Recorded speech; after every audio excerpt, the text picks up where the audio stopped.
Herkese merhabalar, kanalıma hoş geldiniz. Bugün sizlere çok sevilen, çok beğenilen hızlı poğaça tarifimle geldim. Sizleri çok bekletmeden hemen tarife geçiyorum.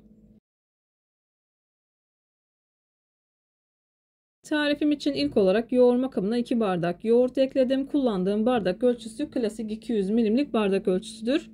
1 bardak sıvı yağ ekledim.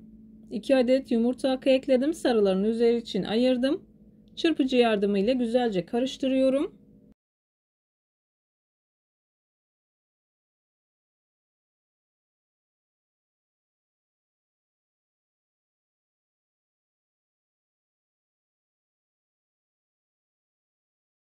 Çırpıcı yardımıyla güzelce karıştırdıktan sonra 1 tatlı kaşığı kadar tuz ekleyip karıştırmaya devam ediyorum.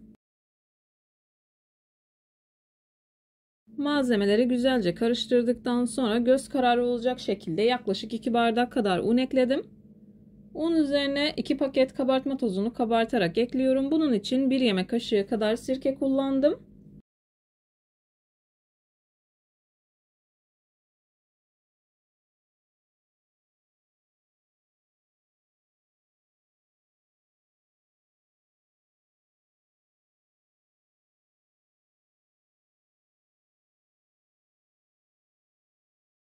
Kabartma tozunu ve sirkeyi ekledikten sonra 1 yemek kaşığı kadar tereyağı ekliyorum. Yavaş yavaş hamurumu yoğurmaya başlıyorum. Ben bu tarif için toplamda 5 bardak kadar un kullandım. Unun markasına ve kalitesine göre değişkenlik gösterebilir. Oldukça yumuşak bir hamur olması gerekiyor.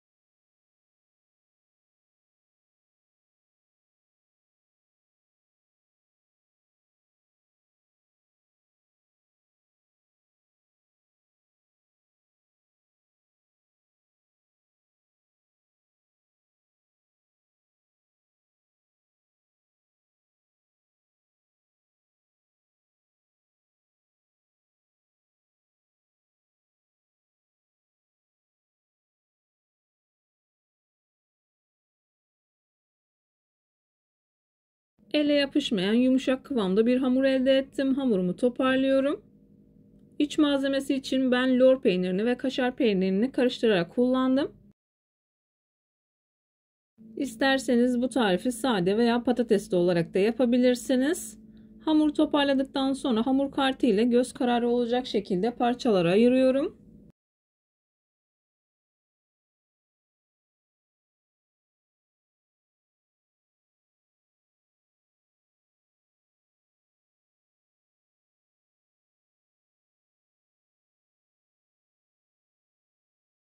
Videomu tam da buraya kadar izlediyseniz her zaman olduğu gibi sizlerden ricam yoruma kalp olur, emoji olur veya tarifim hakkında farklı bir fikriniz varsa bunu da benimle paylaşabilirsiniz. Ayrıca videolarımı sevdiğiniz kişilerle de paylaşarak bana bu şekilde destek olabilirsiniz.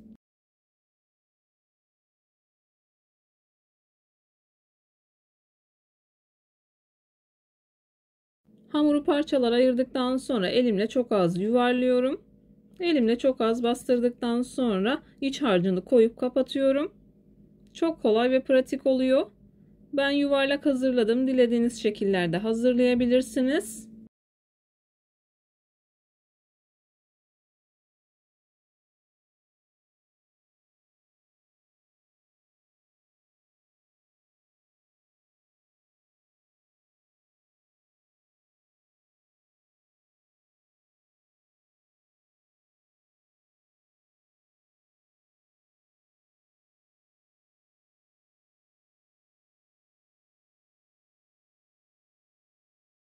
Poğaçaların hepsini hazırladıktan sonra yağlı kağıt serdiğim tepsiye aktarıyorum.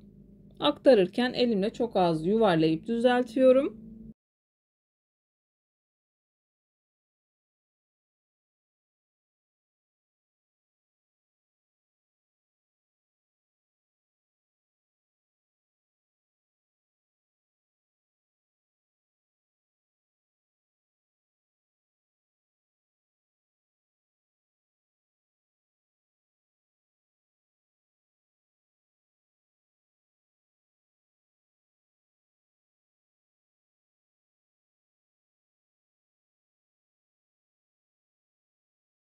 Poğaçaların hepsini yağlı kağıdın üzerine aktardım.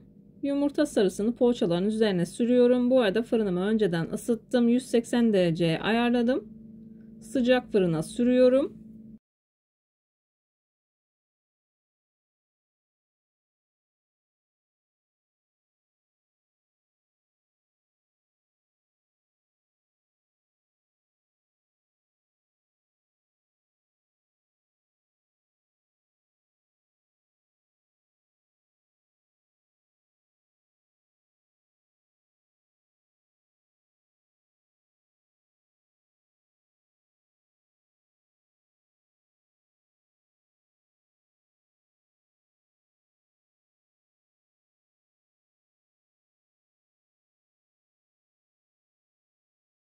Poğaçalarım fırından çıktı. Gördüğünüz gibi çok güzel bir şekilde kızardılar. Sizler poğaçanın güzelliğini izlerken bu arada ben de videonun sonuna gelmek üzereyim. Sizlere veda edeyim.